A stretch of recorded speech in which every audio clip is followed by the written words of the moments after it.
C'est parti pour la matinale sur FM Télévision, Morning FM. Bonjour à tous, bonjour chers téléspectateurs, bonjour les amoureux de Morning FM. Nous sommes là pour vous apporter toujours la bonne humeur comme d'habitude. Nous sommes là pour vous apporter la gaieté, nous sommes là pour vous, nous sommes là pour vous servir. Nous, c'est la FM Télévision et moi, c'est Madame Fifi Kalumbwe. Je suis là pour vous servir chaque jour, comme chaque vendredi, comme d'habitude. Je vous apporte la bonne humeur. J'ai toujours dit, c'est le début du week-end. Il faut toujours avoir la joie, il faut être dans la bonne humeur, il faut vivre l'amour, il faut vivre la paix, il faut que ça se passe toujours bien chez vous comme ça se passe bien chez moi. Parce que moi, c'est comme cette femme-là de la Bible, tout va bien, même quand ça ne va pas. Aujourd'hui, on parle Kilelo. Oui, vous vous êtes interrogé. Ah oui, ça s'est dit partout. Hein. Oeza Kilelo. Oto sale la boisa ne Kilelo. Oto lobe la boisa Kilelo. Et on rappelle la télé boye Kilelo. C'est ça le plateau d'aujourd'hui de Kilelo. C'est comme ça que ça va se passer aujourd'hui. Je remercie l'équipe technique avec moi. Ils sont toujours là, les vaillants. Torres Satibou, Enoch Mafuka, Samuel Ilunga et Montréal, mon nouveau réalisateur.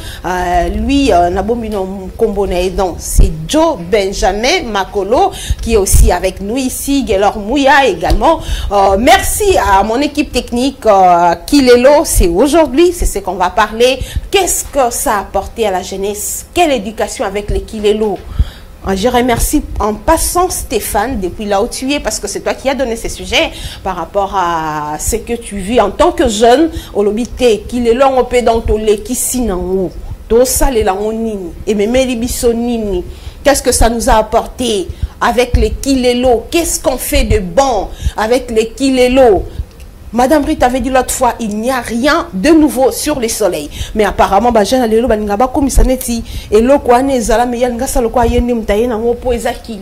non. Kilelo, on va suivre dans notre débat du jour avec nos invités également les interventions de propos que nous avons recueillis par-ci par-là par rapport à notre sujet du jour. On va suivre, mais le programme reste le même. C'est le début du week-end, comme je l'ai toujours dit. Ambiance, il y en aura, on va danser, on va chanter. Surtout que je suis ici, donc je vais danser, je vais bouger, je vais faire tout pour vous faire plaisir. Également avec Samuel Ilunga, Balou Babazawa. Hein, Samuel? Vraiment, c'est l'animation sur FM Télévision. On va chanter, on va danser, ça sera du bien avec Enoch Mafuka également qui aime l'ambiance. Hein. C'est la vie, il faut des fois se défouler. Il faut problème. Problème et s'il a raté, pourquoi? Nakilelo, ah, comment on a problème? Comment on A, na V, na C, sangana. Bakoma roboya bana Kilelo balinga na bongote bana Kilelo balinga nyos fele kanango calme pour que ça va bien. C'est ça notre débat du jour. On va savoir sur les Kilelo, qu'est-ce que ça a apporté, pourquoi ça doit exister, pourquoi on doit privilégier. C'est comme si c'est une éducation de plus, mais est-ce une bonne ou une mauvaise? On aura à débattre sur les sujets sur ces plateaux avec nos invités. Il y aura de la musique comme je l'ai dit tantôt. Il y aura le programme avec les conseils du jour avec Maître Malouabili Cléophas, la sagesse et l'intelligence. Là c'est lui. Il y aura également un moment de gag avec Papa Superman. Nous vous proposerons également un petit moment de documentaire parce que cette tranche, c'est une tranche d'information, des formations, mais également la documentation au-delà de la gaieté, également la détente qu'on vous apporte chaque jour à travers Morning FM. Vous aurez également droit à ces moments-là des débats sur les sujets du jour, comme je l'ai annoncé, les Kilelo, avantages et inconvénients. Mesdames et messieurs, c'est parti. Comme c'est les Kilelo. Les Kilelo, c'est beaucoup plus dans la musique, c'est beaucoup plus dans l'accoutrement, c'est beaucoup plus dans le comportement de la jeunesse, c'est beaucoup plus dans beaucoup de choses. La jeunesse veut se faire un autre monde, veut se faire un autre comportement, une autre manière de vivre à travers les Kilelo. Et voilà pourquoi je vous propose ces moments de détente avec Rebo. Suivez la musique, il y a Kilelo, il y a musique à Kalezaki, papa bazobina, maman bazobina na piste. et ça nango elote mais alelo osaka ni musapi koti on alisu. Tout ça c'est les kilelo. Donc je ne vais pas commenter sur l'affaire. On va passer à autre chose. Mais le débat du jour, vous savez très bien, c'est les kilelo. Aujourd'hui on va parler des kilelo. Marambo et ça na malelo. Et ça mandenge nini. Et ça sika. Et ça, là, déjà, on aura à débattre avec nos invités. On va prendre maintenant les conseils du jour avec Maître Malou Abili, Cléophas, Moutoumoro et Mélarabiso, sagesse, paix, intelligence, donc vivre, c'est à travers cet élément, on va prendre les conseils du jour.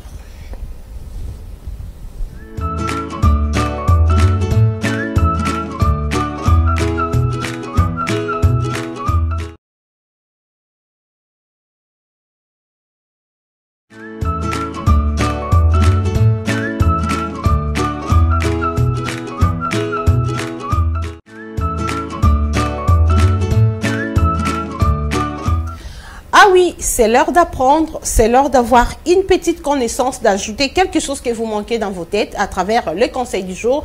Joe Benjamin va nous aider à lire ces conseils pour vous apporter une petite explication pour vous aider à mieux vivre avec les autres. Il n'y a pas plus lâche dans la vie que les personnes qui tentent de culpabiliser les autres pour leurs propres intérêts. Il n'y a pas plus lâche dans la vie que les hommes qui tentent de culpabiliser les autres pour leurs propres intérêts. Donc, yo ndengozana pona yo, po yo zala bien, po yo zala l'aise au condamna ka baninga. Yo o baninga basalaka. Zanoka mabe. Yo ningara yondo talisaka yondo yebi. Yondo sala rango bien. Non songa zala ki ngo zala boite. Songa na zala ki ngo sala maboye. Et baby ponga na zala kité. Et baby ponga na sala kité. Quand tu viens on ngomo ne loro mrobo ezo kende na ko beba. Si réellement vous avez la connaissance dans mutu na oza pe na mutu ezo fonctionner très bien. Pourquoi ne pas t'associer aux autres pour que bossa le loko bien et bonga sepela parce que c'est l'intérêt commun et ça pour na bola moi batu nyonso to luka champion to rebetele maboko te mais to luka idée oyo ko faire avancer les choses. Toi tu es là ozana maele moko boyo bombi o linga ya mabe ya baninge bima pola kisabango misapi bosali mabe ponga na sala kité omoni bongo basala bongo so ezaki ngana ngana sabo ete ngana ngana bongisa bolinga osala boy. Pendant ce temps, simbi peut-être machine au bloqué to sali lo mo boya mabe pour ko bimisa baninga mabe. Que ya ebio sala ta simba ki bo ndeni espèce résultat wana te. C'est toi qui avais tripoté sur la machine. O ningo sala ka mabe mo pour que yo otika la top. Ça c'est être vraiment lâche. Parce que quand on dit l'intérêt commun, il faut chercher à faire avancer les choses et non chercher à se faire valoir. Peut-être qu'on y est bipété, mais tu veux te faire le kibongaï, le kilelo disent le kibongaï. Tu veux juste te mettre à la poitrine pour que babetara maboko. Quand il faut intérêt personnel, okolingo culpabiliser batumi susu.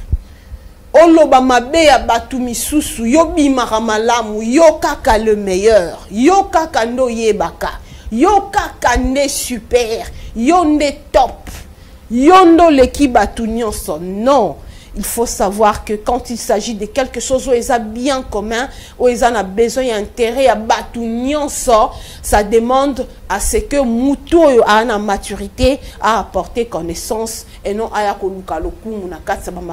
non. Il faut pas chercher à culpabiliser les autres pour ses intérêts. Il faut pas chercher à culpabiliser les autres pour babete la rayo mababa kumisarayo que yeso razate nde sala maraboete. Toi tu as aidé les autres aussi à connaître. Wa maître yondo yebi tonzimi yondo yeba marambongo yonde maître yonde yanki yonde nyonso. Mais il faut aider aussi ceux qui viennent après yo. Faut qu'on aide à rapper balé qui ba yeba. Yo lingaga ke tikala kaka yo kaka bonga inga yo ndenge ka bana ba lobaka. Et tikala kaka yo ce n'est pas bien, ce n'est pas bien, ce n'est vraiment pas bien. Il faut savoir que ceux qui yo vivara pona ko lukara ko tungi sarabaninga. Ko pesa ka baninga mitema pasi po ba lobaka kaka yo baninga bayo karamite ma passe na mitema parce que toi tu as dit, parce que toi tu as fait, parce que toi tu es là. Ce n'est pas bien. Il faut chercher à mettre les gens aussi à l'aise. Baninga bazala à l'aise, atayo ye, atayo sali ndenge nini. Baninga bazape na kimia na mitema na bango, balobi oh oui, ils a problème té, nous sommes ensemble, nous sommes en train de travailler, c'est la famille. Mais zate ke yo soro ye folunga, ba ye kaka. Oh baninga basala kezala ka mabe. Oyo baninga basalaka yo faut détecter ka moi des fois mo bopo bimisa bango mabe balba ki yondo sala bien. Non, c'est pas bien. Il ne faut pas chercher à blesser les autres. Il ne faut pas chercher ya opesa baninga passer parce que toi tu veux que ba kumisa ba sanjo la yo ovanda na ngwenda ngotutela ngotolo na bide so ngozo place nzambe na bide so ngozo lokumu place nzambe ngo na comprendre na PG na oté. Il faut savoir vivre en harmonie avec les autres. Lorsque tu connais, il faut savoir partager l'intelligence, il faut savoir partager la connaissance, il faut savoir aider aussi les autres à connaître comme toi. Il faut éviter de culpabiliser ça là, baninga mité ma passi. Tout ce que vous dites, bah évitez, yo yebinini. Pognon di manisa la baninga te. Yo comme toko salango bien, tu es sûr. O baninga basala wana réellement bien te. Tu es vraiment sûr que oh yo sala kande le meilleur? Non, ça c'est être vraiment lâche. C'est être vraiment très lâche. Il faut donc chercher à vivre en harmonie avec les autres. S'il faut apporter une connaissance aux autres, il faut toujours aider. C'est la famille des balobara, on vit ensemble, c'est la famille. Hein? Il faut que nous couper ça rabaninga pe ba passe. Tikara koko condamna ka baninga ko pesa faute c'est pas baninga so le bébé sanga te za bango et bango mtu basala kiboy et c'est tel c'est boy c'est pas bien, hein. Ça c'est vraiment être lâche et très lâche encore, nier parce que l'erreur elle est humaine. Munyo ça la rana erreur so même yom to kanisa kwa ma so bi ke logo sim te na sala boy te c'est spécial nango chèque ya pomte tu vas réparer. Mais yo lingaka yo zaka likolo potalisa ka bamba baninga sala baninga pas. Si c'est pas comme ça qu'on vit avec les autres, ça c'est vraiment être très lâche. Ce n'est pas intéressant. Merci à Maître Malou Abdi Cléophas. Je vais encore élire avec la complicité de mon réalisateur Toré Tang Ali Soussou pour te comprendre les Soussou de Kabalobana catholique qui est Oazana Matoya Koyoka Ayoka. Il n'y a pas plus lâche dans la vie que les personnes qui tentent de culpabiliser les autres pour leurs propres intérêts. Et on va prendre autre chose, c'est notre tranche d'animation Morning FM. Tozo continuer, quand les autres qui sont là. Promis, aujourd'hui, on va parler des kilelo avantages et inconvénients. Comment est-ce que ça se passe avec la jeunesse? Na terme na bango ba meme na biso ya kilelo au Zimbabwe kilelo téléphone ya kilelo accoutrement ya kilelo makamnya so ya kilelo. On va prendre la vidéo du jour d'abord et après la vidéo du jour, c'est après qu'on va vous proposer les documentaires. Suivez d'abord cette vidéo et on va se retrouver pour continuer.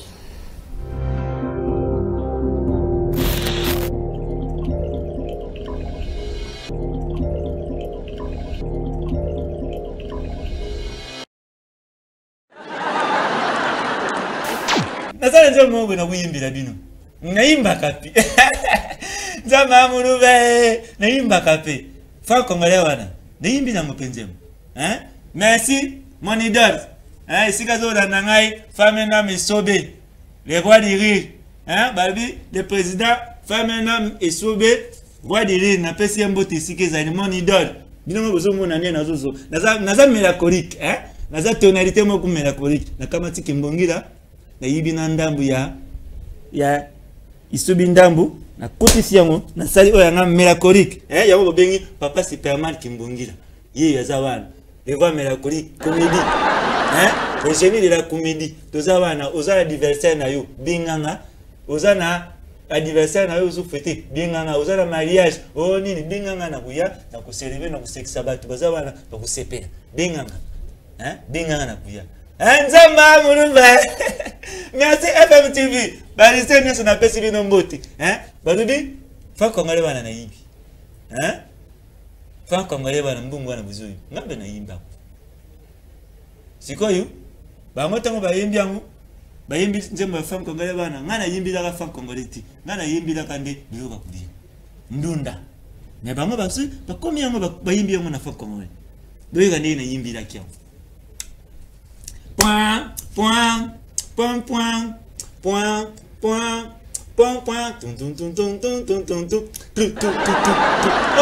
udie kwanga yantesa udie kamundere udie mbika na mbinzo mbalekisa mabakuma ma point point point point point tum tum tum tum tum kaka tum tum dunda soki ebeli mafuta na yango ikumata karikoroma ma ibongi kozala na likayaba makwala pona lokumu ya ndunda makwala eza elembo ya monde thermometre ya idorisi ya ndunda na biso ibongi tozala na nzunga munene na mesida si bikolo tena kutile tena bako bapisu bazozala bakomi kuyimba komedi komi pasi bakomi kuyimba so bamone kala bongo bakamati oyangai narubi nzamba amuluba aboyo bima nzamba amuluba ezanga yo bima sikubata yeba pe expliquer ngo pour nini nazoluba nzamba amuluba nzamba amuluba oya tele no sol munyo comme na hip hop Superman balobi tout ça on a FM TV masoli ya sika bukumona ba des aventures de papa Superman ba gag ya som bukumona série papa Superman bukumona pena série oyo kaka série pene ya série batura comédie na kati bondomo na penda ke film evandi bokumo na penda série kaka awa bokumo na kalaminte tuza de na papa tuzo ma mafuta wana tuzo da mabiloko wana bokumo na bozala décité bokondu sepela kaka papa Superman ndu sepeli saka bino kaka aya badumba fani na ngani surtout bazo landanga wuti mukali ne tombera jamais chango ne tombera jamais ce pays ne tombera jamais bana nyosa ce pays bazo landanga badumbi papa Superman na bino yi tuzo pesa kaka conseil pour na makambia oyiba wana bandeko isolo na ubete da bino bandeko na ngai tambola na makambo mona muke joka miibi ba miibi makubu ibaka miibi wana bayibaka wapi na cimetière bakenda kuyiba na cimetière bayibaka nini ba serikali bandeko muyiba kenda kuyiba ba serikali bakenda kako bayiba ka serikali na butu bayiba sukuli yango bakikuteka bazuteka ba mama ko manenge komi partout atende to mona la wala boka nzoto wana atende mona la detu kenda la bongo ba nini kaweti wana kaweti kuma partout tina serikali sombo ngeza muke mona mtu hapo feka ka serikali moya boka nzoto Jacob moya somba la pomme fidebre izate ke somba na cop bande batu wana bateka ka serikali nyandingi Jacob bakenda kuzongo wapi na cimetière bagenda kurukuta mwa kuiba wapi na cimetière bande kuzimu mususu bakeo yiba na cimetière basoda wana bataka baona gari wana ba cimetière bandiko bakanga batele makabazana na cimetière wana bataka ba gari bayanda bataraka so ili kukuta te bandiko na butu na zero soda wana radi batipa wana ayibi serikali na butu achumuli ayibi serikali azokenda zwi serikali atina mutu yiwana azokenda kik ayibi kaka ndela ya kendaka kala ndela bimelaka ka yewana nzela na akutilaka abadu kende yewana serikali na mutu ndiye azokenda azape ali alezi azape na alezi ma azokenda butu wana batu bazati kaka yimuku auti kuyiba serikali azozonga gari wana tala kamoni mutu mo serikali azokende na mutu gari sutuki oyo nazomona nini bonga minana atari ma oyo na ndiye mutu azokende wana serikali gari wana yesoda wana pusani alandi edi stop ota di yazo kende kaka tiba wala zo kende kana serikali na mtu yazo soda wana palandi abidi ozinga za soda kama talandi yamba di atere monsieur di ozo kende wana suka bungami di tema wana ozo kende wana muyibi wala tama pusana tala kaka boyi abaruki na simamoni soda bataba miyibi bazala batu ya idolosi balamo kwa sanze balamo tos muyibi soda wana tuni yo papa uzokende wana na seke yo kama muyibi te papa mukonzi ezangai yo nani mukonzi baiki ko kundanga lobi taba yo kundanga lobi wana esika bakunda inga wana na sepelaki na muti Il est qui m'a titi mingi, famille n'a pas besoin de temps à mon n'a ma titi avant. Il y a un milongori awa, n'a qu'à commis kunda makuna. Eh! Bah de goûter à kunda yuki ka dewa. Bah le moko souda baluki mbang, n'a yé moko muta, aïko yiba serke, yé pas funga mi mbang. Muyiba kimi na serke indengwana. Akosim soda, bah yiki kokunda yerubi. Asepeli isika bakunda ki yete yango ya sanze isika ami kunde mi yemo ka mi serkai na ye ami ko kunde na kote mususu famina bango bayo dia kuta bayo ulungula bas matiti bamona ka isika bana matiti zate tala de gamu yibi mayira zana mu zana mu be alors la ndeko la bosanité merci on bazo da nangai merci bazo da na TV papa Superman na bino yeyu abandu kuzala wa chaque fois ba conseiller na bino abandu kusala bien alors na tuni na style ça na bandu voilà c'est ce que ba oya ngabandiku ba oya ngabandiku ça veut dire que ba mona pesi ba mbutiti ezamabi ba guduba alors na bosanité Cédric Liaou papa social Cédric Liaou sikazari bambuti na yo c'est excellence Jean-Pierre Liaou serveur d'état na pesi ba mbuti Jean-Pierre Liaou serveur d'état na pesi ba mbuti sikazari na bosanité Albert Aboria superviseur ba pompier senior so yemta kindaka Alba Aboria le superviseur na pesi ba muti sikezali na bosanité honorable Christa Chibangu fune na mabuku na yo nozo le kaka salela na bikama bino nikolo tozo baga salela na bikama donc comme le daga ba salela na bikama na bosanité les général JC Bokolomba ba onyoso balandingai ba onyoso ba pesi ba mbuti tibuzala à la prochaine na kupesa bino mbuti benjene nyonso tu na chaîne na pesi banza nyonso tu ya FM TV ba mbote na bino bokende malamu musali mata tout travailler ensemble qui totaka couleur telle scène on dit nazana scène mo buya mindele naza à l'aise malili donc usasa l'émission ça nzambi na ngai nzamba mulube. Ah oui, c'était la vidéo du jour avec Papa Superman Nzamba Muluba Tintin Abisso FM télévision Yewana. Koyiba été Nzamba Muluba wana krina e koyiba ngopete koyiba pe bagag na été abi bagag komi pasi. Kilelo gag ya pasi. Kilelo gag ezate, il faut vraiment chercher à créer pour que ceux qui s'abattent, c'est pas facile hein. Ce n'est pas facile. Quand ça gag mon battu, bosso bato salmo lo mo bat c'est qui na bonté. Et puis bon tout canal se supone aux alaïwana mais au moins Papa Superman, il arrive ya rotia rabino ba diki na tongo ya lelo na FM télévision et ça la rappé moi bien. On va prendre le documentaire comme je le disais tantôt, la vie en France des étrangers et on va se retrouver pour les débats du jour. Les Kilelo, qu'est-ce qu'on va dire avantages et inconvénients des Kilelo, c'est à travers notre tranche matinale, ça sert avec nos invités qui sont déjà aux alentours, au parage, par-ci, par-là, ils sont là. On va kiléloliser l'émission d'aujourd'hui avec nos invités qui sont déjà avec nous ici. Après ces documentaires, on va se retrouver pour l'émission. Voilà pourquoi je me rapproche déjà sur ma chaise. C'est ici que je serai pour les débats du jour sur les Kilelo avec mes invités. D'abord, les documentaires, la vie en France des étrangers. Et après, on va parler Kilelo. Je remercie Stéphane Delaoutué pour ces sujets. Et aussi, Yangamoko, je ne manquerai pas de te saluer. Je ne manquerai pas. Nalobano Bossanarao, jamais. Lui, c'est Montana, Bataclan d'Angola. Il est en Grèce, place aux arts, hein? Yo yangwana, yo jamais rata. Et ça la bien. Nous sommes là, c'est les Kilelo, hein, Kilelo zanga mabangate, bon comprendre les Kilelo, moi même mabisora ndengwana, soko zangi CP60, donc yako zangate parce que je l'ai dit, bazay belé, mais Oyopé, ma particularité, bazang raté. Voilà pourquoi je dis à Montana, salutations depuis là où tu es et aussi, na Kisanso, particulièrement Mayambu, je vous salue également. Madame Mouara, biso tenez ça nous boleka rebelle, comme ce bunga, naningate, comme bunga, donc comme appelle un système, il y a Papa Superman avec registre d'appel. Demandez au Benga qui est là présent. Et donc ma fouka présente. Et tout ça, et ben nous sommes un bon système à Kilelo.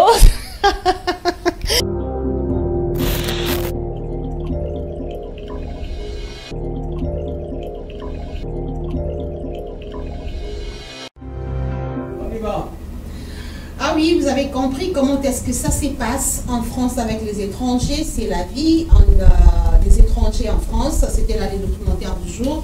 On va maintenant prendre notre sujet du jour. Qui est l'eau.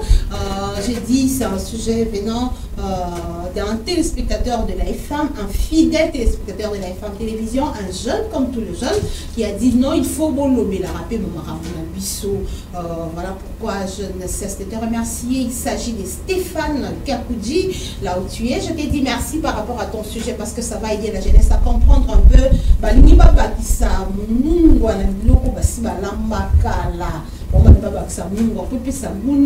Est-ce que personne qui va bâtir ici, c'est ça, qui est là notre débat du jour. Il y a déjà nos invités sur ces plateaux. Il y a d'abord Madame Ruth, dis-nous qui est avec nous. Madame Ruth, qui est là, bon, il y a moi qui ma solo. Au sujet, il faut qu'on soit rangé, il faut qu'on soit rangé. Ma solo, écoute dans le langage, écoute dans la télé, écoute partout. Moi qui est là, et c'est la moi bien. Donc, on va prendre une petite pause, transition, pour qu'on revienne par rapport à ces sujets.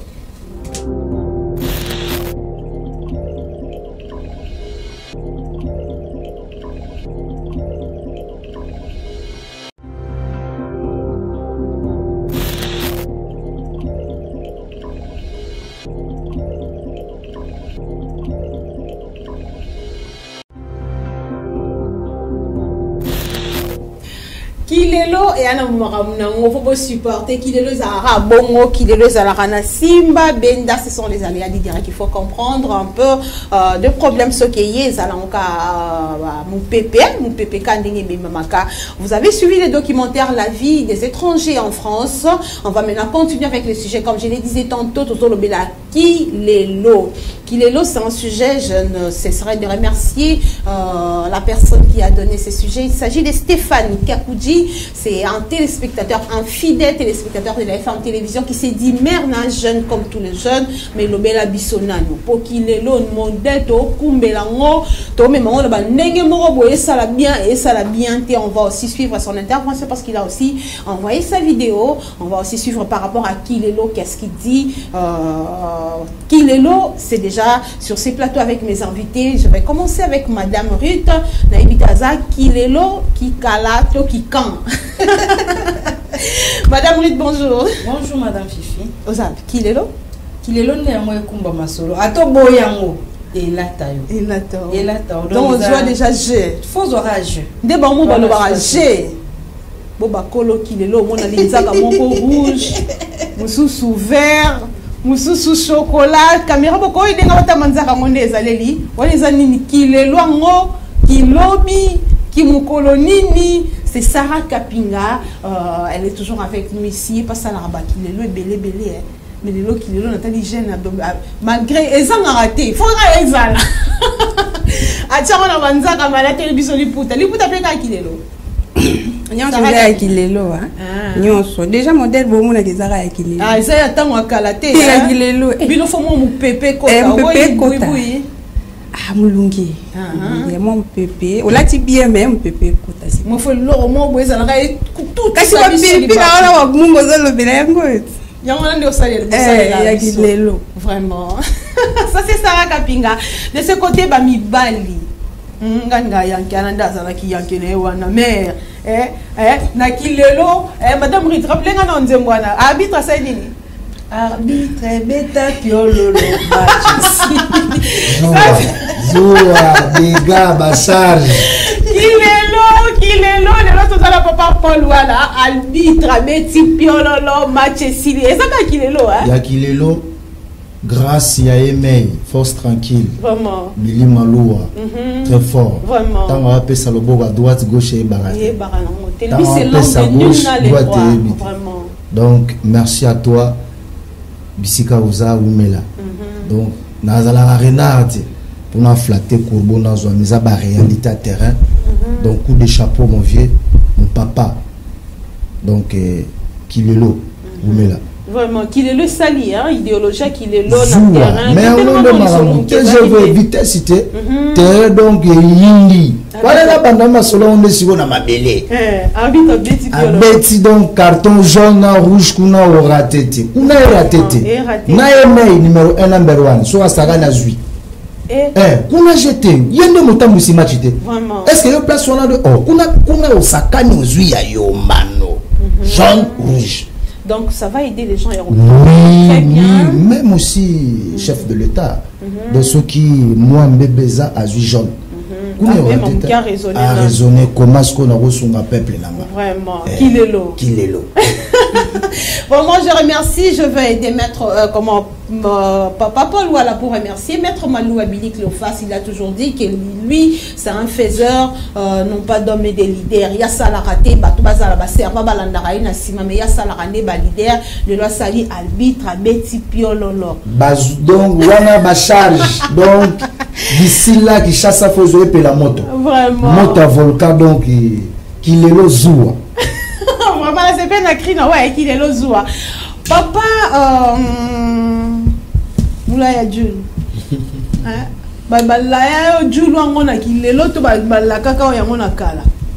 Vraiment, merci beaucoup pour l'invitation. Et puis, merci à Papa Maloua. Apprécié Madame Ritz a vraiment apprécié vraiment beauté. Nazali d'abord ko sepela parce que na ba balayage basala ki na ba média busoto FM TV a sélectionné parmi les meilleurs.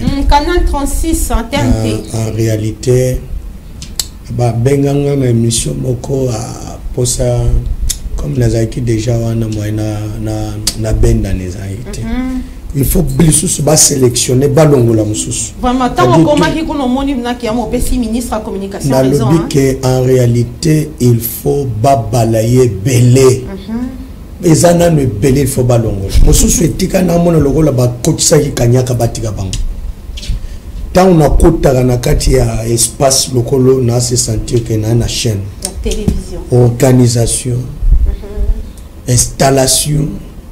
Au sentir que qu'il est là dans les médias et bien plus que médias et baby au monde a mutuka na kachanda kunaza na caméra nae mais bato na ba munoko moyente mususu bazangi na ba info ba remet au vendre na télévision peut-être intercession mais yo sali vraiment ça c'est la fondation Maloua les droits. D'abord, chaîne Oyo, non, ça c'est de l'excellence. Vraiment. Le Cambodge, Kilelo est un malam ou un mabe. Parce que Kilelo est sur deux angles positifs et négatifs. Sous l'angle positif, on appelle de la modernisation. La modernisation, ou bien nous sommes en train d'appeler l'évolution technologique. C'est-à-dire que la technologie est avancée. Et même les bateaux qui les l'ont. Maintenant, dans le sens yamabe, ils ont le lingue bateau bakomi ko appliquer qui les l'ont et comme ce qu'on a ba habit et belé. Je vous donne l'exemple. Lokola na média, on a linga kolobali kambo. Lokola na média, toi na ba mouton noir. Oh vraiment bayana média ba fingi sabato quand même. Bayana vocation ya média. Ata classe mais ils ont mouton so atanga classe ya. Il y a journalisme, il y a vocation. Il y a pratique. Il y a dit pour na donc. À dire qu'il y a tangeli en otingai na ya pasteur pour na tanga théologie. À dire j'ai eu cet appel. Il y a bateau à cause de la naie avocat, un médecin, mais le lenga sale la musalo aux autres toujours le dit que non, ça c'est de l'excellence éternelle. À dire oh a bien ngama na musala. Mais ba oyo bazo koluka. Mais c'est pourquoi je conseille toujours aux gens qui lelo que les médias ba koluka mbongote. Ba ya koluka batu ba bayote parce que télévision est kotombola ou télévision est kokitisa. Et pourquoi ngana senga avant to kenena mamusu na senga ministre ya communication Christian Bossembe vraiment un jeune comme biso a travaillé vraiment, il faut travailler, il faut fimbo et kota na média babalaye palon la kilelo abusoto ya ko finga batu ba journaliste oyo ba tangi bien te ba finga batu mais ya malamba zebele mais batu oyo ya mabe ba komi ko bebisa nde ya malamba kilelo ye koti ya mabe na média wana il faut balongola yango même kilelo koti na église faut biso basali nzambe tout dans l'église. Je vais profiter parce qu'on soulevait sujet mon konanga qui n'a lobelango na madame Ruth au départ déjà madame Ruth qui lelo vraiment sujet na biso ya lelo est tombé pendant que kuna balayage pe salami toilettage pe salami papa Fiston Moulaya au type kolobela yango par rapport il y a Makambo et Salam avec le ministre de la communication il y a Kokanga Bachen sous en tant que journaliste un professionnel je le souligne au yebi musala nenge salamelaka avis na yo par rapport il loko na ki lelo ndenge côté là na kata ya musala ngo qu'est-ce que tu peux dire par rapport à ce qui s'est passé? Vraiment, merci beaucoup, Madame Fifi. J'espère que coup de chapeau, nous a mon cambi, il y a communication et médias dans le ministre Patrick Mouyaya, ou Alexis Kazaki, a vraiment mon pandisango, a ébi une notion éthique, la déontologie journalistique. J'avais mal au cœur. Parfois, on a dit que ça n'est pas que décourager bango bas en envie à ça journalisme parce que Kilelo et moi ko baby sandé parce que quelqu'un à cause d'un talent naturel il y a journaliste attend journalisme mais il faut vendre au tala qu'est-ce que les gens font pour que yo salanini les Kilelo c'est bien l'actualité d'ailleurs c'est parmi les critères il y a choix et information pour la journaliste bah bien mais qu'est-ce que les Kilelo fait de vous en tant que journaliste? Qu'est-ce que vous faites des Kilelo? Sur aux Kilelo par exemple pour moi il faut finir avec les médias en ligne librement. La vie privée des gens reste une vie privée. Tant la vie privée à la télévision. Il y a même de ces journalistes là qui se permettaient, il y a au finga état sérologique à Moutou. État de santé à Moutou. Aïe la télévision alors bah yo belaka. Nous sommes tous des humains. Tout ça, et pendant qu'il faut gêner, on a la dépravation de mœurs et kotaki makas. En dehors de ça, on peut sur le plan il y a normes, il y a fonctionnement, paiement, taxes.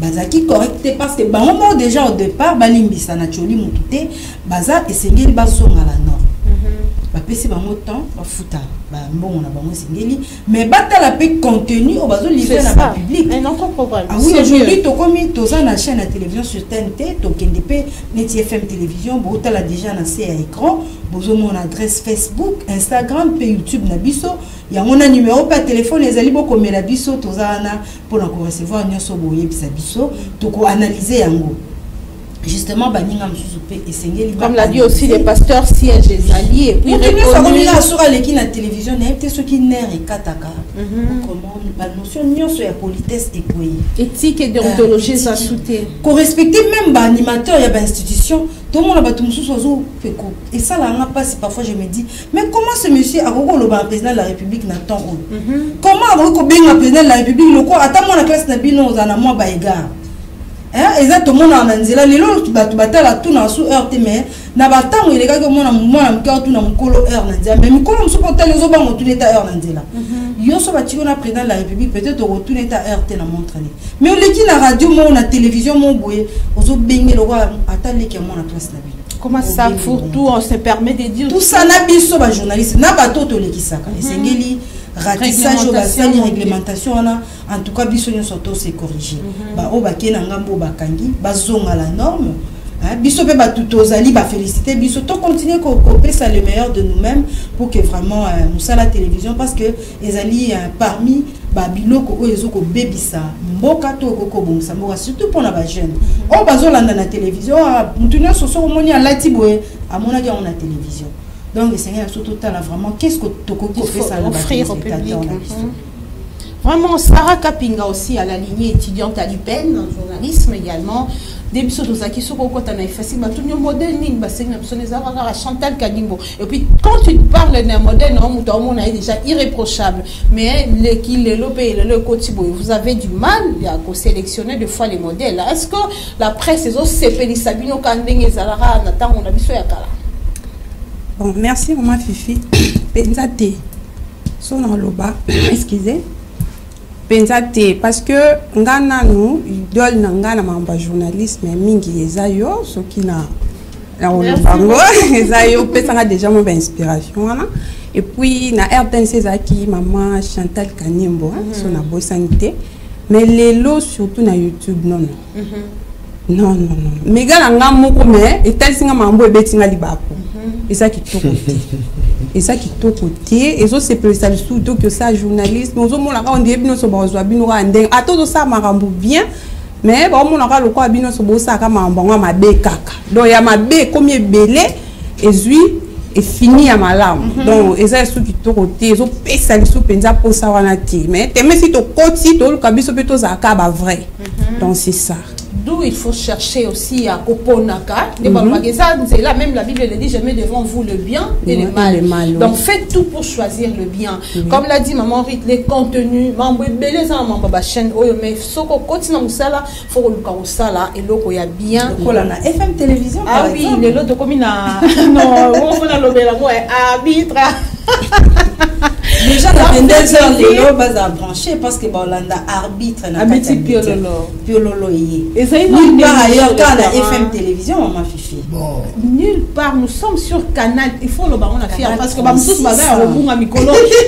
Ça va tout zala wapi. Nous sur TNT nous sommes là toujours na Canal 36 9 ya toi les sika okendete to matité to kitité to bougété to ninganité c'est toujours Canal 36 sur TNT et puis Bluesat la nabiso na ma page Facebook nabiso okuta biso YouTube toza wana Instagram bani na biso nyonso toza numéro pesa na si un message sur WhatsApp au komeli biso toza wana pour vous répondre. Nous sommes na limité. Nous avons aussi, il faut souligner un siège ah oui hein? La Fondation Malou à télévision Azan et Sika ba loko na bon na image les car la télévision donc la Fondation Malou en tant que télévision existe na ba norme nyonso oyo télévision il faut et fonctionner. Voilà pourquoi ezaki quand même parmi ba bazaki reprochable il faut ko souligner ngo arbitre Betty Piololo qui le lo ngo et que bien en denga presse.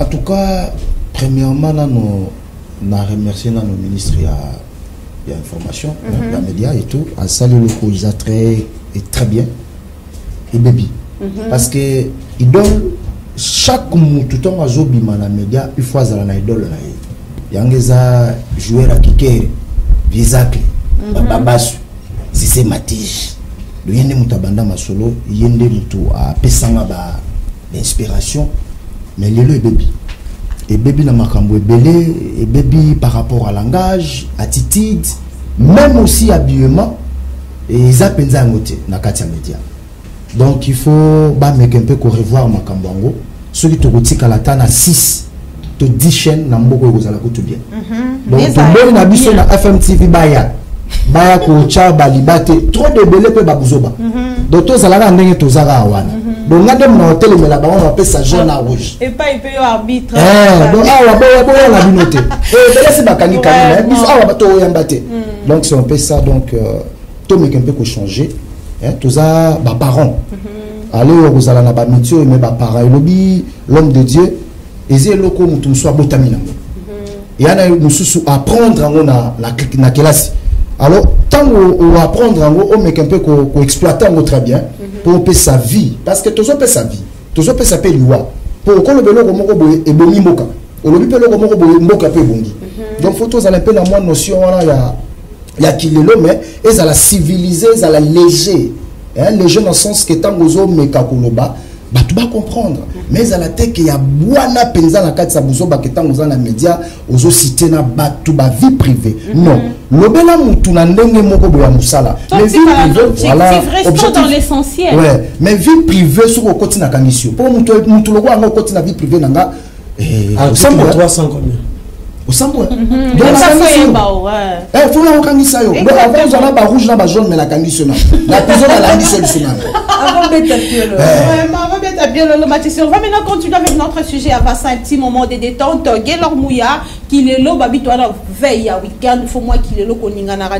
Madame Rich, je sais que tu vas nous laisser parce que il y a qui beaucoup plus pour nous par rapport à assainissement et à chaîne dengue salamaki. Nabi qui ozo kende un dernier mot de façon générale qu'il est là au comprenant les kilelo, c'est un phénomène qui accompagne la société et là lolenge oyo mode to culture to environnement ezomema batu na kati ya société lelo soko tali biso ba congolais tozana lolenge na biso tolingaka soko ke pe na Brazzaville okuta ba jeune ba pe na lolenge na bango basalelaka mais l'équilelo wana esengé na biso toujours to mutu na question qu'est-ce que l'équilelo a fait de nous et qu'est-ce que nous faisons d'équilelo pour que Kilelo et baby sa mère na bisoté parce que ce qui société eza malamuté ba jeune baza malamuté ba parents ba se comporter ndenge sengélité ya ngonde et baby saka ya ngonde et baby saka vraiment les Kilelo faut pas que et même biso na dépravation des mœurs côté mo OK olobi congolais ba ba comme bango bon ça ba sac na bango imu ezala ba koleka na internet série papa ya ki babit bozo kita bo bomba ba téléphone na oka soni makasi ba joueur à Maroc bayaka baleki sangaba na chango beba mais pourtant na kati ya chango il y a des têtes ba tupe ba sali bendele ba tomboli bendele ya mboka ba botami na chango donc faut pas et là ne ba loba la faiblesse avale la force et là ya mukie ya ngokota na lisu faut toujours voir même dans le secteur médiatique l'équilelo et baby saté mais l'équilelo et tonga et là que ça va tourner là Hollande parce que médias ça quoi qui tala dans la société les FM télévision loba nul n'a le droit d'être seul sur la terre en tout cas vision on a à mettre malo à Billy Cléophas que nous saluons en passant et comment motuya ba jeune babi vieux on a boula qui fait ba bakson na bible vraiment na cadre kilelo et on tombe to et ba peke Kilelo et Seigneur les tonga ndenge nul n'a le droit d'être seul sur la terre to eba ki on te zape Kilelo et kumba pe muto eba ke voisin mopandi nao et Seigneur la zapere et na cadre on a ka FM télévision zo bunda toujours maman fifi photo le bon na cadre Kilelo vraiment ça peut parmi ba chaîne à Kilelo o yepe na Kilelo on la ça va trouver Kilelo et Seigneur les tonga mais ebe bisate OK. Kilelo c'est la musique au bon on a danse makasi bukana et salami bongo poto yamba maman grâce bibomba bonjour madame. Bonjour madame Fifi, bonjour également à nos fidèles téléspectateurs. OK na vous allez nanda vous ça Kilelo Nathalie ka plateau facile de décorer na chaleur réseau dégager na bifona yamba on a le Kilelo. Le bela Kilelo et ça mandeli. Na moi itango côté papa pour la maman grâce beauté. Papa pour la Eve Masolo. Ça fait comme ça Kilelo. Elle a fait comme ça Kilelo. Pour avant tu as une couche mon corps. Aïe, des commis là 5 couches Mon papa couche en plus divisant au tcheba anti-serra. Bon moi je suis du domaine, on va comprendre anti-serra. On va terme au tchawa, au tcheba fard à paupières, aux autres bon on se retrouve tout une chemise et taillé. Mais madame Fifi et ça pose beaucoup de problèmes parce que quand tu as 5 couches déjà il faut mbongo biloko qualité il faut mbongo c'est que jeune fille o yaza na mbongo te azo sala te mais lingi apparaître au sani c'est ça le problème au sani na comme moi papa moko boy si tu me connais comment on marié ne va foutre bien sugar daddy voilà yango wana poni na za moi kabelo milai ndeti maman grâce moi 5 couches na nga ya na elongi na apparaître or Kilelo et bomi makambo ebele et baby si ba vie ebele même la stabilité dans ma balle et sous terre madame Fifi. Même les femmes mariées faire ninga 5 couches wana 5 couches wana abisonga chango to ke konda. Imaginez na zolo bo alingi mazolo neza la pointure mais nyonso na fait kota mo babilo papa nga pe kaka na kene na salomo boye basala nga juste chinois ka ya pamba simple na méga je paye $50 kataka wana zama kama kota bataka to suma no wana chana kwa kota ba papa nzambe na ngai papa $50 so na lingi na pesa zano maquillage n'intéresse rien non oui bon moi si aza fololo moni tangu fololo na tongo il faut ezalaka na mai moko nzambe moko azaka donc moi si aze loko il faut abimara toujours goût ezalaka te ke no beta koto hermon alati chemise en noir boye etikalanga te. Non, il faut tala sikoyo bapo nini okobeta ba 5 couche wana ozotalelanga nini bango nde bazalaka nango oyebi système bango otalelanga nini yango wana te bango otala alekana père mobona lakisa oyo abimwana likambo la voisin aza na nsima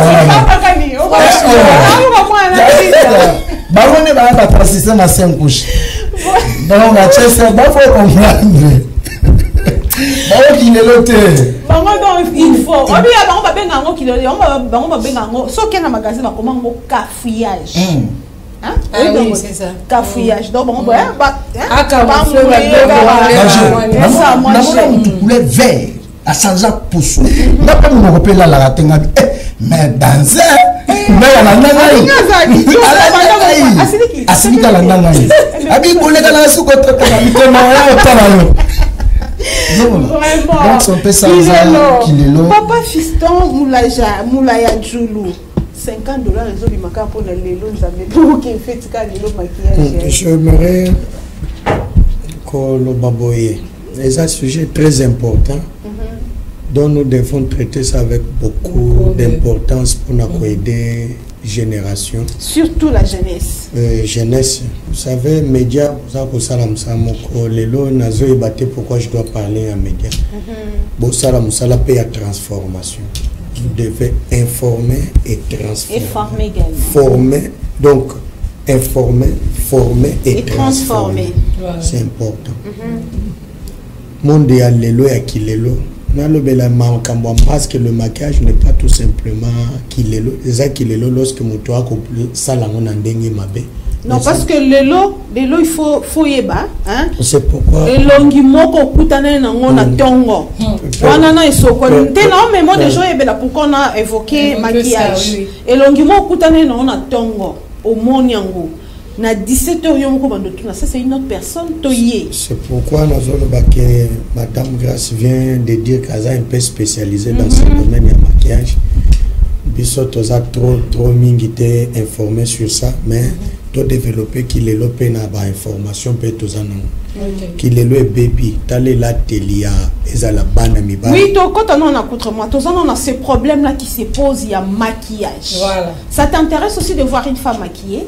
Dans le système le maquillage à maman les acquis rouge baiser, madame rouge baiser, crayon, mais le maquillage ils ont mis ça bon, ça c'est pas pour débourser beaucoup d'argent. J'aime ma fille qui maquillage à moi si n'engaye comme pas un angle gravité à misala kayemo que je me limite trop par là. Oh ya batimisous on ne connaît pas pourquoi mon toit ça lango avec quelle intention azo ça et lango. Mon tomisous assez à baby na yelongi mazolo kakana mais abongisa yango comme moi bien. Mon tomisous mais ezo baby ça maquillage ezo baby ça trop de maquillage. Il faut comme Madame Grace a spécialisé. J'attendais que comme on a spécialité on a quand même aïebisa batuke maquillage et bébisa. On a continué à avec inconvénient. Oui, à la longue il y a kilelo parce que kilelo c'est une expression à l'obaketi qu'on a sepelé lelo. Voilà. Oui, que Bible les olobake ne vous conformez pas au siècle présent. Voilà. C'est-à-dire qu'il y avait le siècle où il y a qui a kala. Mais siècle où ça les Bible les a épargné biso tout se conformer dans côté. A dit Bible les a comment qu'il y a un danger. Il y a des difficultés qui peuvent faire que si tu emboîter pas il y a les lots comment on a qu'il les lots il y a qu'il les lots ne m'a bien la biso. Qu'il les lots m'a bien la biso va pasta. Pasta. En réalité n'a dit maraté. Ce qu'on a beto kara appelle-moi pasta. Je n'aime pas, ce n'est pas du respect, c'est qu'il est là. Je n'accepterai jamais que tu m'appelles pasta. Mais qu'il est là. Non, le dadisme n'est pas mauvais. Un dadi c'est qui? C'est moi aussi. Non, non, un dadi d'abord c'est quelqu'un, ça signifie mon couverture. Vous comprenez? Si tu appelles quelqu'un dadi, c'est-à-dire tu crois en lui qu'il te couvre. Mais le pasta, Non, on n'est pas des amis. Donc, tu là, vous allez amis. C'est pourquoi qu'il est là, biso ba tous la génération qu'il est là. Tu es pour nous dénoncer qu'il est là. Comme tu es pour te dénoncer qu'il est là, biso te côté na qu'il est là. Tu me vois là, pasteur, tu m'appelles pasteur. On n'est pas amis. Un pasteur signifie quoi? C'est un passe-temps. C'est une manière auquel os hommes ont que moi, moi ne bima wapi. Moi ne bima boy. Moi simoko. Abimana pasteur. Ma samba na l'église à pasteur. À mon que pasteur les colonnes permettez-moi le terme azara mobali nae. Mais na kati église à cause sopaté. Il faut quand même abenga d'une manière moko benga bien pasteur. A dit moi ya benga papa pasteur ezate pongana etozalaka. C'est une manière de diminuer. Mais au moins, il pasteur qui le lope bandimariam. Oh, tonji makaka. Non, chef de l'État, un ministre, tu m'appelles pasteur. On n'est pas amis, tu m'appelles pasteur. Moi aussi, j'accepte. Je ne suis pas dans le monde de Kilelo. Donc, terme sous en place. C'est ça qui est déranger et déranger à KO. Maman, au salaire journalisme, tu ne peux pas perdre. Ce que vous avez décrié les comportements des journalistes, c'est parce que vous avez vu que tu dépenses l'ambongo. Nous avons étudié ça. On ne peut pas accepter que notre personne vienne déranger ce que tu fais. Maman, Moussala qui journalisme les a vu là. Attends les locaux gagnés en côté mais a vu parce qu'au côté on a pas force à dire vous ne pouvez pas permettre qu'une personne joue de ça. Motumoko sarana qui journalisme na ou bien moto aleka comme on invité ngalelo na komia on a bandi ko sarana nango kochanga na carré na a dit kochanga na si je viens par exemple devant yo ndenge na zungolo boy je dois vous respecter, je dois vous considérer. C'est ça ce qui va faire que lobby obenga les sous. Kilelo c'est quoi? C'est aussi une manière bonne et mauvaise, mais dans le sens mauvaise c'est diminuer le poids et les valeurs de quelqu'un. Kilelo ozomona musique bauti koche la biso. Ozomona ba musicien bazola kisa bana basi bilamba. Bilamba ezalaki bilamba ya chambre lelo ebimi. Yango nde ba journaliste mususu ya YouTube. Nde ba la taba présenter ba émission. Oh bazo baté keza bilamba scène. À dire qu'il est là avec la modernisation, avec les comportements européens, et il y a que Afrique, et il y a que ça là que même c'est pourquoi je monde qu'il est là, je monde moi si bazobima.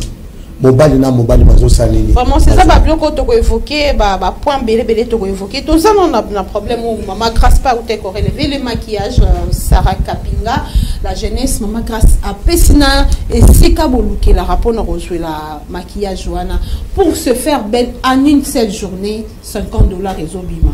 Maman na papa na ndako bazana ngoti to lo ba vérité zate mais yo il faut zala nango. Pourquoi? Il est là.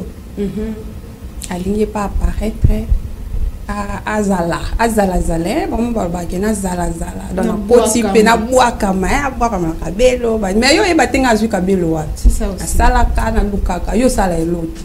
Ba parents pe bazana eloté, mais tu te forces quand même au Zala Zala. C'est vraiment important.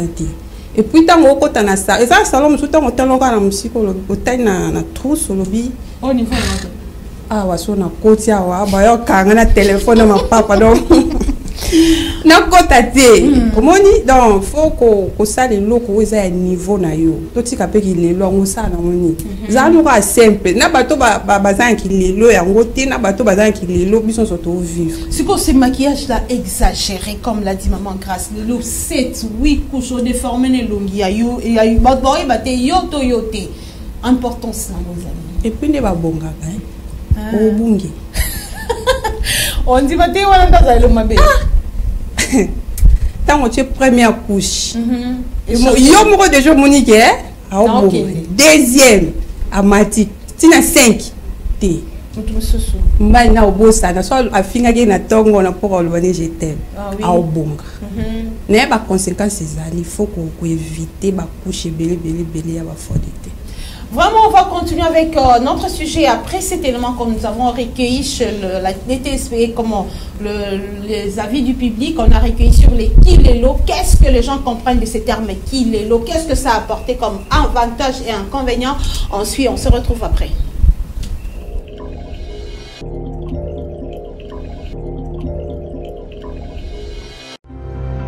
Bonjour Good Morning FM. Bonjour à toi F. Kalumwe. Merci aussi à la Fondation Maloua et bonjour encore à tout le plateau de Good Morning FM. Je vous aime bien, j'aime bien l'émission. J'aimerais juste intervenir au sujet Kilelo. Kilelo, un slogan, Kilelo, un phénomène qui sévit. Moi, je dirais plutôt que c'est un phénomène parce que pour certains, Kilelo, c'est vice. Pour certains, Kilelo, c'est leur mode de vie, leur manière de faire les choses. Et pour d'autres, Kilelo, c'est la mode. C'est qui est en actualité, la tendance actuelle, c'est ça. Kilelo, on s'habille comme ça, on appelle ça Kilelo. On fait certaines choses, on dit Kilelo, ma. Ce n'est pas bien si nous mettons Kilelo, le mot Kilelo pour prétexte des mauvaises conduites en disant non qu'aujourd'hui on doit se comporter comme ça, nous devons faire ceci parce que Kilelo, non. J'aimerais bien donner un petit conseil à tous les jeunes d'aujourd'hui en disant que nous pouvons utiliser le mot Kilelo ou bien le slogan Kilelo pour autre chose. Genre on se dit Kilelo Totiki Kuluna, Kilelo faut rendre nos parents fiers, Kilelo, etc. Dans le sens au moins positif. Que ça ne soit pas négatif et là ça ne sera pas bien. Là ça ne sera pas. Non. Kilelo Totiki Kuluna, Kilelo Tobundele Kolo, Kilelo soyons fiers de nous-mêmes. Kilelo totika makamute kinganya sala kiboe ngape fona sala boe non Kilelo il faut tout promouvoir la jeunesse d'aujourd'hui. Kilelo ezalaka kate ke Kilelo nga ifona la taboe kola taboe non, quand ça devient pour exhiber nos corps et en disant que Kilelo ezaboe non. Là vraiment moi je suis contre. Kilelo, utilisons les slogans dans un sens positif. Ok, c'est tout ce que j'allais dire. Coucou. Au revoir à vous le plateau Good Morning FM. Je vous aime bien. Bye. Concept Kilelo ezali eloko moko boye vague moko boye eye na kati ya mboka Kisasa. Lelo fo jeune surtout azala na Kilelo.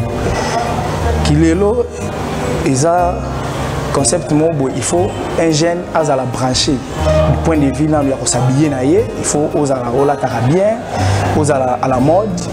Jeune, il faut azala na téléphone Android, il y a 4G.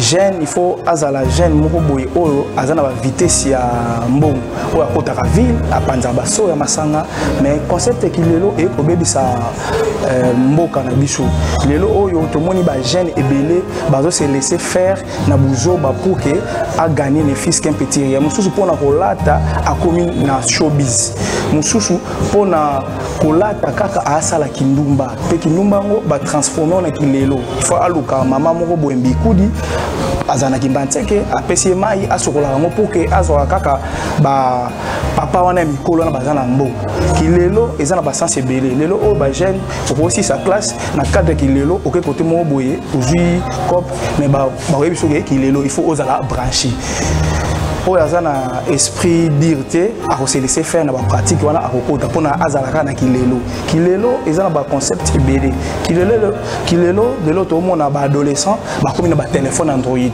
ba komi na ba pratique mabe na kati ba téléphone na bango yo kasi moi na sala recherche mais moi na sala recherche ya sala makamu susu oyo mabe oyo kutu parent otika ko sala te na ajoa donc Kilelo eza concept moko boye eye na vague moko boye donc to ko ka ko gérer ngote yango toujours senga na ba jeune garçon na ba jeune fille batika makambo ya ko envier donc concept Kilelo ba memango na sens moko positif pas négatif ngana benga ngo mingi Kilelo te parce que Kilelo za modèle ka bato bazo lobela mais kalape bazaki na ba Kilelo na bango parce que sur 1960 1970 1975 1980 ezaki na ba makambo be événement esale mais la télé ndenge ya kozana bato et ben nous allons à Kilelo. Donc Kilelo en gros je ne sais pas bon pour mieux expliquer ndenge za question il y a ndenge moi les solo ezaleli Kilelo za pena ndenge ya ba jeune mususu ndenge ba se comporter lelo mususu mona to kala to la taba de la vête mo mona mususu lelo yebenga modèle mususu kala to la taba pantalon minini kala o ka to benga yanke za ba terme ya kala mais les deux ont un modèle ba jeune pe bazan elobela ba mususu mona kala mususu ozaki ba benga na siffler boy ba jeune mususu lelo pa benga madame ba benga na moi terme moko boy ba benga okilelo donc ilelo na comme lelo omona na emeleli na evandelo mona okilelo mais so tali yango biye makamnyo so elega lelo ozongi pe sima mwa ndambo bao baza en 1980 bao baza en 1975 au moins que mais le ko elekaka mais les gars na marque mususu yango na benga ngo kilelo te na benga ngo kisika donc na benga ngo kaka ba événement passé zo revenir ba donc na benga ngo mamba kala nyonso zo ya mais lokola muto aleka yango te akobenga ngo kisika yango na benga ngo kisika na sens nini muto azana 1970 te événement moto il a télé moko zara en 1970 zongi leo na 2023 akobenga ngo kilelo mais soka zongi si 1970 on comprend que eloko il a tamata evandela ma donc kilelo pona nga yango wana eza juste modèle bato bazo vivre modèle ba jeune bazo vivre modèle ba makamnyo so esalema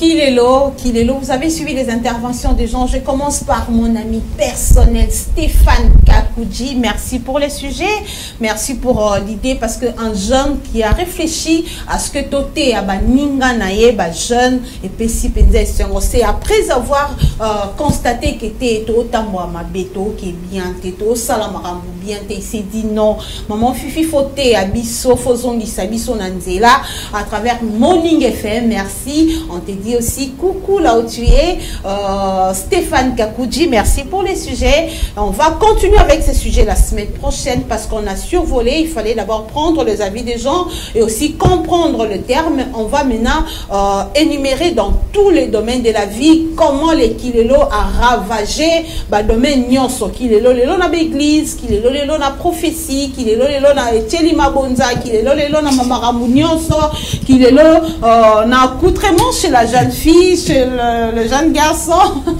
Quand je parlais ici, Maître Rigo Alobeli, Eza Sika et César Zalaka, mais sur le plan sécuritaire, Maître Rigo, Oyebike Natangwana, ben, même Luka la folie et la tamaka bazako katajin c'était justement la génie ezalibanda melelo yo yebina kilelo ya lelo ndenge ezo salama on aura épinglé ba point wana nyoso sur le plan sécuritaire. Maître Rigo Belengo nde tokolobelango ka sur le plan sécuritaire tokota na mabete. Maître Rigo on aura aussi à parler na ba maquillage accoutrement nde na lobelaki elambeli lelo ba bato comment oboya kolia biloko ya kala o ba bandaka to bandaka kolia pondo elambeli nango ya kala mama chemo mukubi mwa nini lelo biloko nyonso comme kafo ba bouillon wana ba cube ba inconvénient nango sur la santé to yebite to sala. On a parlé des maquillages ici exagéré, qu'est-ce que ça va faire à la peau lobito lobikuna to kolobela lelo wana to kolobela makambo ebele aujourd'hui peut to lekela ki na télé à presse avec mes invités. Vendredi pour entre-temps le coin qui n'a bango n'a suivi les interventions des autres. Je vais commencer avec Papa Paul avant de dire joyeux anniversaire à mon fils Digra Moutefou et Siko Landanga. Digra Moutefou, joyeux anniversaire à toi déjà avant mon Abilili non Nenge Nicolesa pour Kende 13 ans déjà, c'est bien pour toi. Joyeux anniversaire à Digra Moutefou. Papa Paul voilà Kilelo to continuons makasi te to lobela kilelo de façon générale bato lobela kilelo e bebisi to zo bebisa kilelo eza esprit oyo il faut oyeba eza vent alors vent na soki o mitiki o kotimba na moko kei tina ba papa au moment na kilelo na ba petit chéri baza père moko boya 60 ans na kilelo na ye ba 25 papa kwani ngana papa nga boto tonton muso atalanga bi tonton nga papa vraiment yo ningino papa nga ba bijana ça on va jeter na chemin na nga na na kitso na niveau na na za papa proposa même moral et si matin donc kilelo na osenga ezala petit na mboka na armée na biso na gouvernement na biso ba très batalate Congo ya lelo ya kilelo et rotiko ko kabwana te toko loba mais tout beau santé que toi, Congolais, que tu as menacé, na petite morobo, moi, na morobo à Mouké, Rwanda, d'ici là, à Ozala Balaye, et qui le long de fois ça là, pour ça là, qui le long partout, donc les a esprit, l'esprit en soi qui au bendi yango, vendisi yango, yebela au Sahel yango. Donc et bandi pe le loté. Bon à l'époque qui le long zalaka ba jean de laver, hein, pan téléphone voilà. Qui le long ya kala série voilà ba souki fotika. Qui le long ya tango voilà donc eza e banda le loté, banda Jésus. Donc qui le long zalaka nango. Donc il y a le long de ya Kishasa na habité. Bana le qui le long ya bana le long vraiment na kikuluna. Ya qui le long na bosengaka ke toyebaka ke qui le long bisoni batuto photo tambusa mo ya tambusa bisote ce qui a tambusi biso et le bon homme de Dieu ils a passé qu'il est là poté ya bien to beta mo pe foka les enfants de Dieu donc mais biso lingala qu'il est là lingala photo tombola ya je te dis vrai on dit à 8 personnes mais interprète donc faut interpréter ça faut interpréter en français non loba na langue oyo ye non pe mamto yo madame na fier trop ya loba langue na mayo et lui loba te que ce que loba lingala te oyo loba français te otanga tete totika esprit wana complexe wala donc faut tomber la langue donc on a parmi bateau ba otombola monoko oyo ya moni partout bisika la kotaka na kenda quelque part mote papa mote alinga bananga bi papa to betana ndinga tout sola na yo et père fongo menele donc il est là les esprit qu'il est là si j'aime vraiment la Ligue des Champions au Champions League émission de la Champions League donc bah j'étais donc photo fan de Selango Ndousa et Kendara donc na côté siko qu'il est là donc to kenda nango molo eza bozindo qu'il est là na katsa bo qu'il est là au moment que batu ba ko se retrouver donc coup de chapeau na le frère au APC CG Stéphane Kaza je crois que d'ici là na roya kuna et ngolo baté que soza que babosa na yote mote mingi bisika bola nanga bisika boza M K L donc allez-y comprendre nabo aussi sango vraiment donc, merci beaucoup on va prendre aussi papa non baba si papa fiston conclure maman grâce mino atoué ko tumbola biso na mariage mino atoué ko lukela so makamna ba kabila na mnikitati bino tu ndeti ngani na abo batu bamuna azati ngamo na komi na tellement madame Fifi souki yango ça maquillage activité vraiment je j'étais qu'il est là boité en plus on est à la télé non il faut moi attends-moi 3 couches moi les tinazaka sona ngamo on a bien se maquiller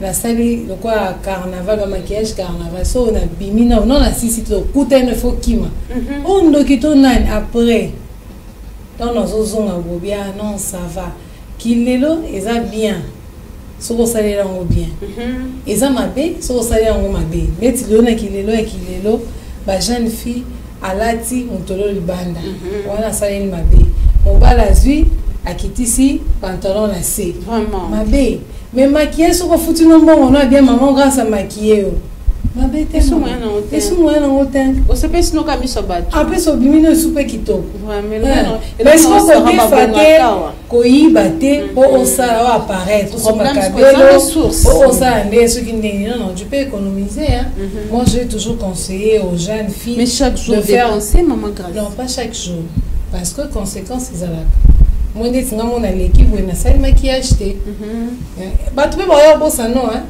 quand tu te maquilles trop tout le jour pour ekobeba en plus votre robot ça non et là comme sous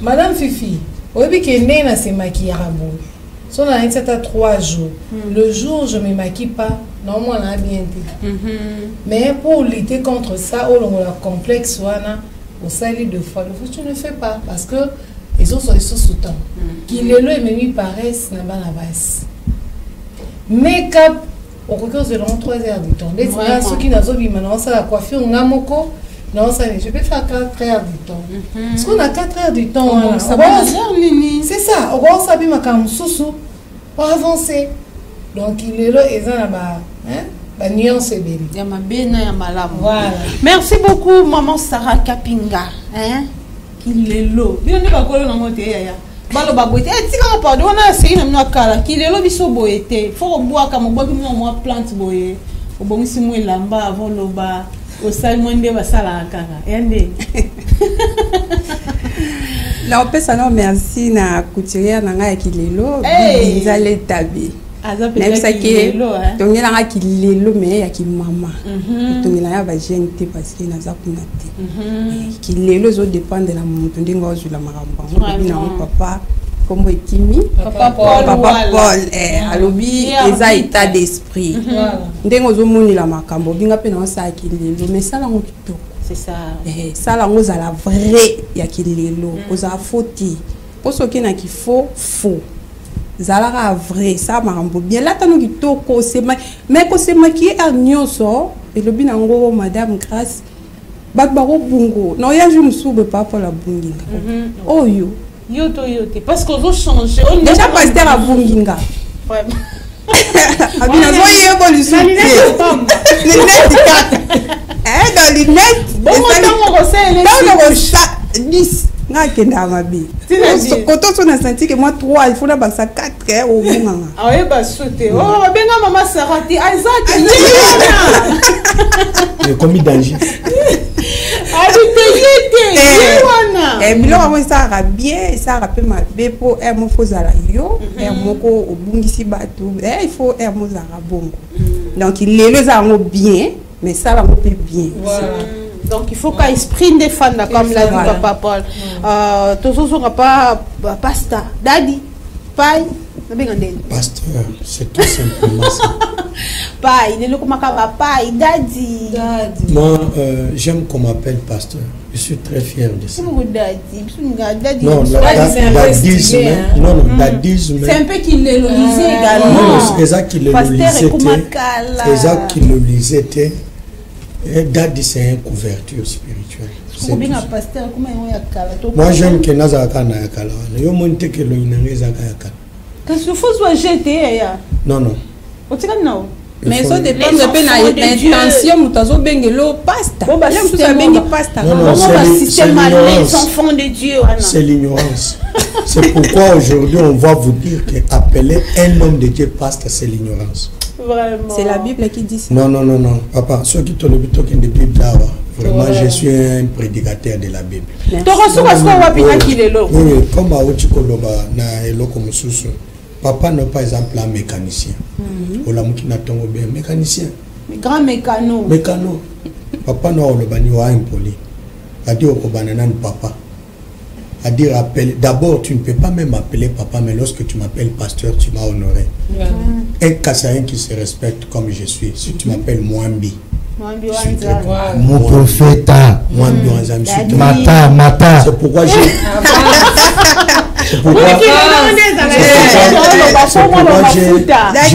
Un jour j'ai dit à ma femme, même si je suis fâché, si tu m'appelles Mwambi, Mwambi c'est Molobeli. C'est-à-dire, si tu veux me dire que ne faites pas ça parce que tu es un prédicateur. C'est-à-dire que le côté côté Navaya Kilelo, ou bien côté en français, il y a ceci dans l'éthique pastorale, dans l'éthique ministérielle. Se sentir que à la l'aise. Moi je prêche en français parce que linga nangeza mama je suis kasaïen. Linga nangeza mabaku. Tu as un millier loko la bakima. Tu ne peux pas toujours nater na chiluba. Je dois côté je peux me sentir à l'aise. Même matin na liboso batu 3 ils ont complexité. Complexe, complexité. Mais les kilelo, ce sont des activités négatives où il y a détruire peut-être ma bota, peut-être génération, peut-être mboka. Surtout la génération. Maintenant, même ma balle les maisons qu'on fait un comportement kilelo. C'est pourquoi j'ai toujours dit aux gens, il ne faut pas envier les gens, les autres. Dieu t'a créé, tu es unique à ton genre. La grâce que l'Éternel a mis en toi, ce n'est fils que toi. Zamba a salon à photocopie. Osa original n'engozawan. Motope a copier yo pas atteint. Et puis dans la vie, il faut toujours se marquer. Il faut toujours avoir le marque Oyo Zalaranango au lieu d'envier les autres que les autres t'envient. Pourquoi? Parce que nous sommes créés pour impacter. Tout le monde est créé pour impacter. À dire que je suis créé par Dieu pour qu'à travers moi, que j'impacte et que les gens puissent me suivre. Ça, c'est un. Deux. On doit être responsable. Un responsable, c'est quelqu'un qui vit pour les autres. À dire que je ne peux pas faire du mal parce que ma manière de faire du mal, pas endommager la vie des autres. À dire que je suis appelé à être responsable. Le monde qu'il est là aujourd'hui, c'est le monde des irresponsables. Les comportements, il y a Kilelo, parce que lorsqu'on voit les Kilelo, on est en train de voir une vie qui est en dehors de ce que nos parents ont vécu, qui est en dehors des mœurs. Le mauvais mœurs, pour détruire une génération. Mais n'oubliez pas que la Bible dit jeune, régis-toi dans ta jeunesse. Fais tout ce que tu peux faire. L'Éternel te laisse le pouvoir de faire tout ce que tu peux faire. Latin au tuna baby. Latin au katafumbo. Sala maquillage dikouche. Yokaka. Kende kolula mibali ya libanda mema yango na ndako ya libala na obebisa. Sala ndo moni. Sala zala libre. Mais yeba que un jour tu passeras au jugement. C'est pourquoi j'appelle Ezala parce que Kilelo Ezatina mabala tina ministère.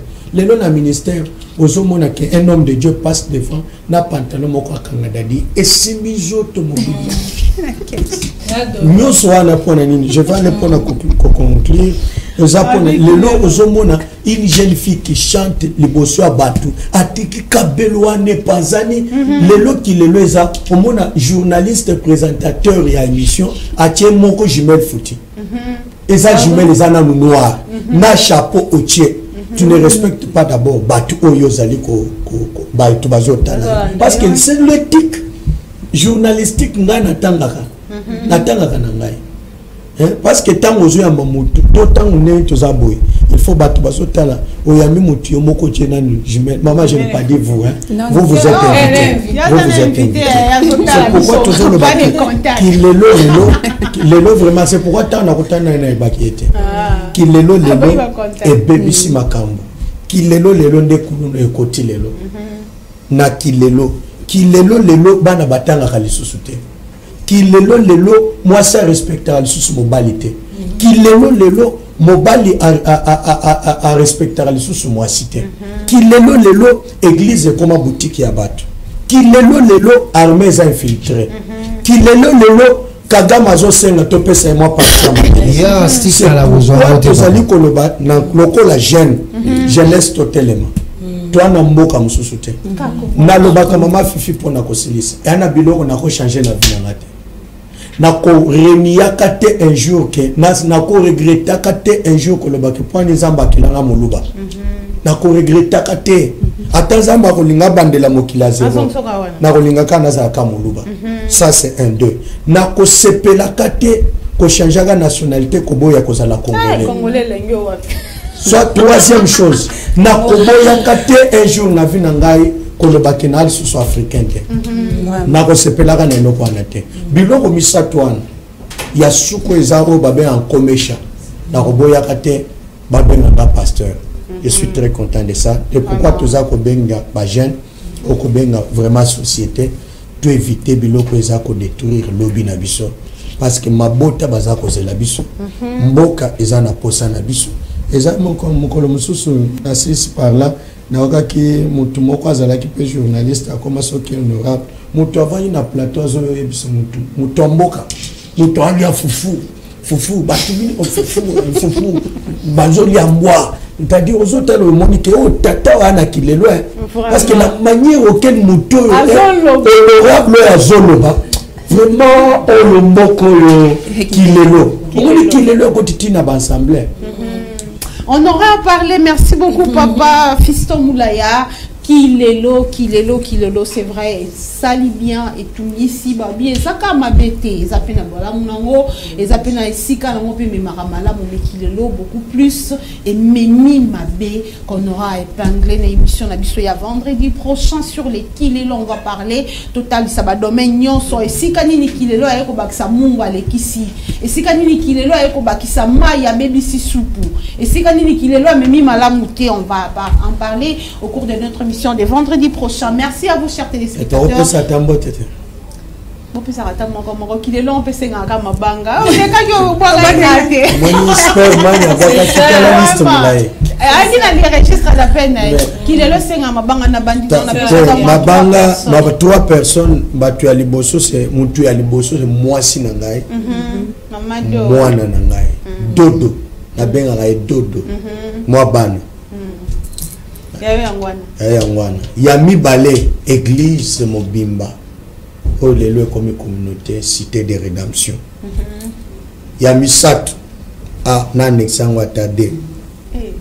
Mamani Tantine Beya mwana nanga patience Zamba Pambola. Merci beaucoup Papa Paul. Ba ozela. Ouais. Obi problème basa na oboka nani oboka ngate. Oboka nani. So la tche déjà à comprendre déjà Bisikaza. Vraiment ça. Tout bon baraye, Abobi Marabi Maraye belé te pour. Asuka ben na balcon.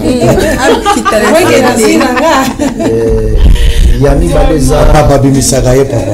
Yami baleza mutozo sala musala malamu banda avandi na kiti wala vraiment bazusi balobi ke musala pena na parquet général ya Gombe vraiment ça va. PG procureur général Kumbu Robert Bisika oza vraiment la saluer sans oublier maître Kofi Kintima Kambisi mon vieux bangonde basimbi pena masolo vraiment musala zo sala malamba côté kuna batouana vraiment correction exacte.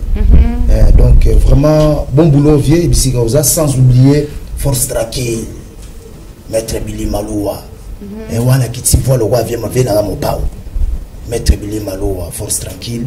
Merci à toi, Bisikoza. Ça y est, mais tout est miraté. On a su que ça y est pas naïf.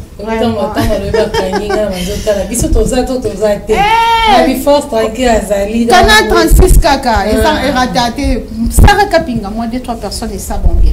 Merci beaucoup, na Pessimbote, na les boss Tarmac Tibin. Babi, il est beau, il a l'argent et puis il est intelligent. L'ennemi de la pauvreté. Babote na Sikozali. Na Pessimbote na Montréal Bakaji. Maman 3 fois, 4 fois, 5 fois mère. Donc Talion Zimite, na Pessimbote na Bibi Nzale Tabi. Couturière Malonga Atonga Kilelo, hein? Le botanga bien beau Bibi. Bambote na la parole. Ok, avant on a fait ça Mbote, na visite mon ancien orphelinat le 3 juin vous en avez besoin de visiter l'orphelin na sala ngo, mais cette fois-ci aussi na invité yo na don na yo na contribution na yo et vous allez vraiment et roya malam poto ke ko sunga bana na biso. Et na pesi mbote na honorable Franck Kabunda, moi sini mami sona bana nyonso pourquoi pas na pesa sona mobali nanga mulonga nanga mutozo en charge ça permettre na ya l'ambassadeur Marcel Mukenzi na bana nyonso et bien voilà vraiment merci beaucoup. Je salue l'ambassadeur. Ah oui, merci beaucoup, merci. Ezoki de gande ngwana ngabende na tika ngande nani.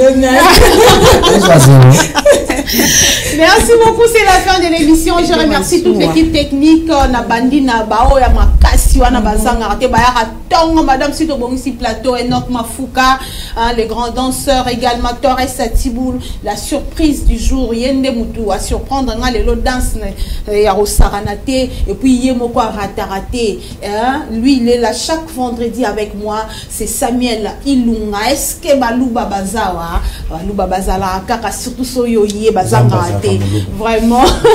Il y a également du côté de la régie Montréal, il y a Sika Beba Sika Balenge la rae Joe Benz jamais Makolo, il faut na lenge la Beba Sika sa zuate ya sa nini on so babwa ki muninge sa nini yonde bo mtope senga yena ya bien mabo mi balé. Je n'oublie pas na bomara rando pona créer rando na bomara rando emoko mukolo masolo ya régie wala mukolo masolo ya régie gelor muya to bebana to bomana na yo obeska to banda.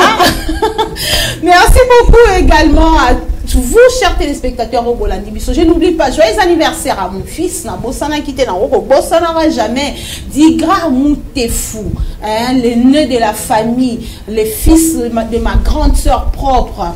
Yewanande Mwana Liboso ya Mami Kalomba, le centre médical et les hasards ils a tombé. Maman na infirmière, le journée ba infirmier, anniversaire ya Mwana naye. Donc le centre médical et les hasards les a tombé parce que champagne va couler à rivière là-bas. Balobi, hein, 4 intabeza déjà ya rolala bazo tumba kwangeza noka misa tout. Donc le lobby sona sasa eko yinda, mais ya mami nganobi yanga séché yango kausela yango nga lingaka nga nyonso ezalaka ya okauka na yebi ke bino bogomela bogobina bogolia mekausa yanga po esala nga bien po nozana ta ya rolia ya maïté et ça nga bien. Dis grand Moutefou, mon fils, j'aime bien t'appeler dis grand parce que tu es grand, tu es la grande sœur de Planel Makiessé, ça me fait du bien. Merci beaucoup, je remercie aussi Stéphane Kakoudji, je ne cesserai parce que je l'ai dit, hein, mon four aux alara reconnaissant dans la vie, le sujet vient de toi, Stéphane Kakoudji. Merci et salutations à toi là où tu es. Je n'oublie pas également Montana d'Angola, hein, depuis Grèce là où tu es. Yo yanga jamais na robo sanarayo à tout moment fona rappelera na chauffeur après ça la bien. Maître Kofi Kiti Makambisi, hein, babi l'homme de la procédure. Les années yo mutasimi masolongo ya avocat ils années la samboko na yo ndé mutozo réglementé quand même moi musala ngo et ça la bien toute la famille Kambisi, je vous salue partout, vous êtes en train de me suivre, ça a été un plaisir pour moi de vous savoir très nombreux chers téléspectateurs. Je remercie également mes invités et aussi et si kana kanga maboko na tikara na même na stylo poye na senga même silence dans la salle so be boko kanga maboko longo na nga ça la bien. En tout cas, là, c'est soit comment tu vas gagner ma boko. Quand tu ma boko, il y a soit plein d'ensemble et pour moi, on va respecter. Là, c'est pour dire merci également à Maître Malou Abili Cléophas, le Mukolo Masolo. C'est grâce à lui que nous sommes ici. C'est grâce à lui que Fondation Malou Ezaka na TNT Canal 36, malgré nous PPO et l'équipe. C'est grâce à Maître Malou Abili Cléophas. Il y a sisi pour son aboua qui est na baksarate. On dit que un combo non le je finis avec Maître Malou Abili Cléophas qui clôture cette émission Morning FM de ce vendredi et on se retrouve prochainement.